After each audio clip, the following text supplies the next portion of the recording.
Sebenarnya Melayu itu sudah ada sebelum lahirnya Nabi Isa AS.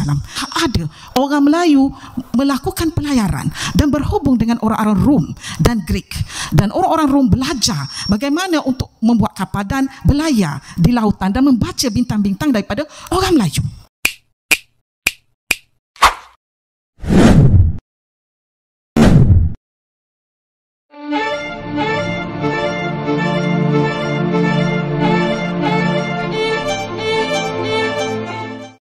Selalu ada saja pemikiran yang tidak sesuai dengan kenyataan dari para profesor Malaysia. Karena profesor-profesor Malaysia masih terus membayangkan sejarah masa lalu, dan seolah-olah ingin kembali ke masa lalu. Namun sebenarnya masa lalu yang mereka banggakan itu, sebenarnya tidak terjadi pada negaranya, melainkan terjadi pada negara Indonesia, dan negara-negara lainnya. Akan tetapi, Malaysia berambisi sekali untuk mendapatkan sejarah itu. Padahal dengan adanya sebuah sejarah, bertujuan untuk menjadikan sebuah acuan di kehidupan saat ini, dan kehidupan di masa yang akan datang. Jika memang benar Malaysia memiliki sejarah yang hebat, lalu apa keuntungan yang didapat oleh Malaysia tentang sejarah-sejarah karangan tersebut? Di kehidupan pada zaman penjajahan, Malaysia tidak mampu berjuang mengusir penjajah dengan gagah berani. Bahkan wilayah Singapura, yang sekarang ini menjadi negara Singapura, kaum Melayu Malaysia tidak mampu mempertahankannya, sehingga lepas ke tangan etnis Cina. Serta di kehidupan saat ini, mengapa Melayu Malaysia masih sulit sekali melawan etnis-etnis lainnya di negara Malaysia? Dalam segi perekonomian, ketangkasan dalam berbisnis, dan pembangunan, kaum Melayu Malaysia masih jauh tertinggal. Segi perekonomian kaum Melayu Malaysia masih di bawah kaum Cina yang ada di Malaysia. Ketangkasan dalam berbisnis di negara Malaysia, kaum Melayu Malaysia masih di bawah kaum Cina Malaysia.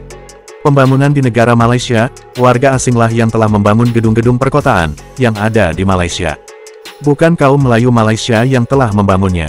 Lalu apa yang dibanggakan oleh kaum Melayu Malaysia dengan sejarah-sejarah karangan tersebut, jika kenyataannya di zaman saat ini, kaum Melayu Malaysia tidak mampu bersaing.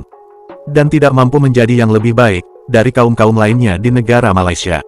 Bahkan kegemilangan bahasa Melayu di masa lalu yang dibanggakannya itu, di masa saat ini kaum Melayu Malaysia tidak mampu memartabatkannya menjadi bahasa persatuan. Malah keaslian bahasa Melayu, telah dirusak oleh kaum Melayu Malaysia itu sendiri. Selalu mencampur adukan bahasa Melayu dengan bahasa Inggris dalam penggunaannya.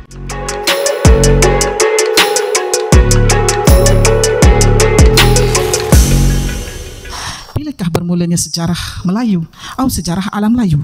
Sebenarnya berdasarkan kepada beberapa kajian yang kita lakukan, Melayu itu sudah tua, Melayu itu sudah lama, tetapi ini tidak didendangkan di dalam buku-buku teks kita, di dalam museum-museum kita tidak disebut begitu.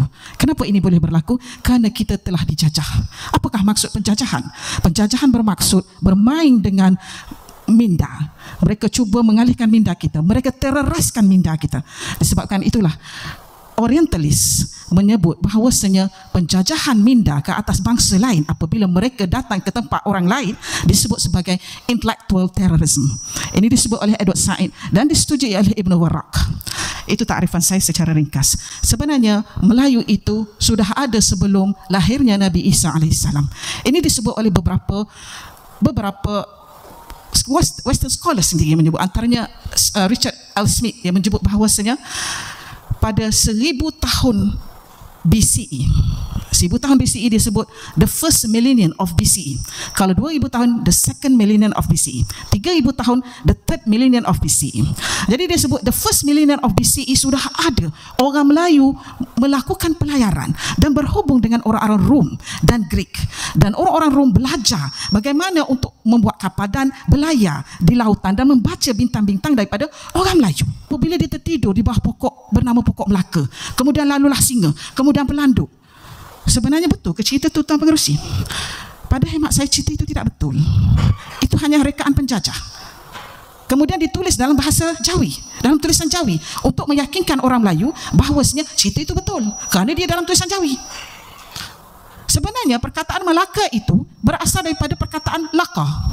Laka itu telah berjumpa. Dan bahasa Arab, laka itu telah berjumpa tu. Kemudian mudareknya ialah yalqi. Bila tambah mim, dia jadi malqa. Asalnya nama Melaka itu Malqa. Sebab itu kita jumpa perkataan Malaka di Portugal. Tempat perjumpaan di timur adalah di Melaka. Tempatnya nama Malqa.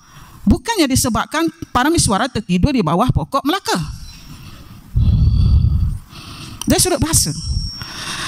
Dan begitu juga Tuan Pengerusi, perkataan kalah. Kalah itu adalah perkataan paling lama sekali yang digunakan terhadap Kedah. Kan kalah itu, kalau orang Arab panggil kalah, Cina panggil Cia, kalau Kandaram India. Kemudian nama-nama lain digunakan lagi untuk menamakan Kedah itu. Tetapi perkataan kalah itu asalnya bukan kalah, kalah. Perkataan ini disebut dalam inskripsi inskripsi Shah Mansur sekitar 1300 BCE. Bila saya sebut benda ini, Tuan Pengerusi, Tuan, bila saya sebut dalam video, ramai orang marah. Dia kata mana ada kalah. Kalah itu adalah Kedah, nama Kedah. Kalah itu kan nama dekat Mesopotamia. Saya kata bacalah lagi. Sebenarnya kalah itu, kenapa kita boleh tahu inskripsi kuno? Inskripsi kuno kita tahu sebab ianya dikaji oleh Biblical Studies. Biblical Studies yang mengkaji tulisan-tulisan kuno itu, bukan orang Arab, bukan orang Iraq. Catatan yang terdapat dalam catatan Shah Mansur itu pada 1300 BCE ditulis dalam tulisan cuneiform. Dia tulis perkataan, dia tulis kalau dalam Rumi K L H. Sebab dalam inskripsi kuno dia tidak ada huruf vowel. Dia tidak ada huruf vowel, dia tidak ada huruf A, I, O, U. Dia hanya ada huruf konsonan. Jadi macam mana European boleh baca kalah? Dia tidak boleh. European punya makharijul aswad, dia tidak boleh menyebut huruf ain dengan betul. Dia tak boleh well pronounce huruf ain itu. Sebab itu dia tak boleh sebut ard. Ard tu earth. Dia boleh kata earth. Dia tak boleh antara perjumpaan antara di halqum itu. Jadi kalah itu European sound. Sebab yang mengkaji biblical study adalah orang European. Justru dia mengatakan kalah atau disebut kalhu. Tetapi sebenarnya kalimahnya ialah kal'ah. Kerana dalilnya ialah pedang Rasulullah SAW bernama kal'ah. Dalam tulisan-tulisan kitab-kitab klasik Arab menulis bahawasanya qaf lam ain. Bacaannya kal'ah ataupun bacaan lain kala'ah.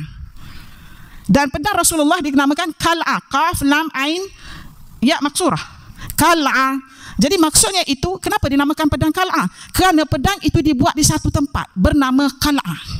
Dan di mana kal'ah itu? Adalah Kedah. Macam mana saya yakin ia adalah Kedah? Kerana kita dapat beberapa bukti, antaranya daripada Ma'ajimul Buldan oleh Yaqut Al-Hamawi dan beberapa lagi sources yang lain. Dalam bahasa Arab dia menyebut bahawasanya ada seorang traveler, pengembara yang orang Arab daripada Baghdad, dia daripada China untuk ke Baghdad. Dia selalu pergi balik. Jadi apabila sampai daripada China dia nak masuk ke alam sebelah sini, dia perlu melalui satu pintu gerbang besar yang mana nama tempat itu ialah Kal'ah. Jadi dia kata ketika aku sampai di situ, banyak relau-relau, penuh dengan relau-relau dan orang melebur besi di situ. Itu yang disebut. Jadi daripada maklumat yang kita dapat ini, berdasarkan dokumentasi ini, kita boleh mengatakan bahawasanya Kedah itu adalah kalah. Kalah itu adalah Kedah. Dan bagaimana pula dengan nama-nama yang terdapat nama kalah terdapat di India, di Yaman, di Syria, di Mesopotamia. Saya membuat satu kesimpulan bahawasanya nama-nama itu diambil daripada nama kalah di Kedah. Kerana kalau saya hasil dari perbincangan saya dengan Prof. Mokhtar, perkataan relau tidak ada di Yaman. Relau tidak ada di Yaman, Tun. Jadi bagaimana boleh ada besi Yaman?